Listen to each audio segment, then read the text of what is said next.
ఎవరో వచ్చి నన్ను అటాక్ చేసినారు, వాళ్ళు అటాక్ చేసినప్పుడు నేను తిరిగి అటాక్ చేసినాను, ఈ ఈ తోపులాటలో అతను చనిపోయినాడు, ఇప్పుడు నా పరిస్థితి ఏంది? దీనికి మన ఐపీసీ 1860లో 96 నుంచి 106 సెక్షన్లు తరువుగా చెప్పాయండి. దీన్ని రైట్ ఆఫ్ ప్రైవేట్ డిఫెన్స్ అంటారు, అంటే తెలుగులో యాక్చువల్గా ఆత్మరక్షణ అంటారు.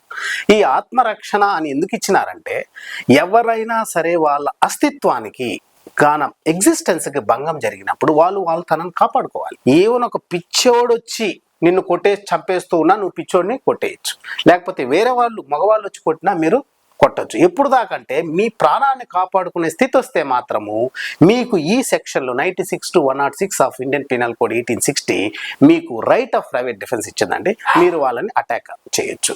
ఆ తోపులాటలో వాళ్ళు కానీ చనిపోతే దీన్ని రైట్ ఆఫ్ ప్రైవేట్ డిఫెన్స్ గానే పరిగణిస్తారు. మీ మీద ఎటువంటి పనిష్మెంట్ కానీ జరిమానా కానీ కోర్టు విధించదు.